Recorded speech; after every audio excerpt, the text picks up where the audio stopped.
আবারও বেরিয়ে এলো সাবেক প্রধানমন্ত্রীর উপদেষ্টা বেক্সিমকো গ্রুপের কর্ণধার সালমান এফ রহমানের থলের বিড়াল। এবারে সিআইডির অনুসন্ধানে মিলেছে রপ্তানি বাণিজ্যের নামে প্রতিষ্ঠানটির ৮৩ মিলিয়ন মার্কিন ডলার পাচারের তথ্য, টাকার অঙ্কে যা প্রায় ১,০০০ কোটি টাকা। এই অভিযোগে বেক্সিমকোর ২৮ জনের বিরুদ্ধেও ১৭টি মামলা করা হয়েছে। বাংলাদেশ থেকে পণ্য রপ্তানি করছেন পিতা, এই পণ্য দুবাইয়ে বসে কিনছেন তারই পুত্র।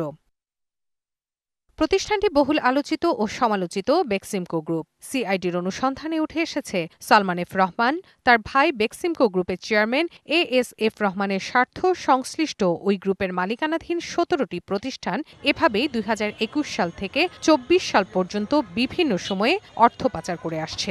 আর তাদের সহযোগী প্রতিষ্ঠান জনতা ব্যাংক। ব্যাংকটির মতিঝিল শাখা থেকে ৯৩টি এলসির বিপরীতে পণ্য রপ্তানি করে আসছে তারা। শিয়া বাটার ও ভিটামিন ই সমৃদ্ধ lily glam beauty soap. Lily, always beautiful. এই অভিযোগে সালমান এফ রহমান সহ বেক্সিমকোর ১৮ জনের বিরুদ্ধে ১৭টি মামলাও করেছে সিআইডি।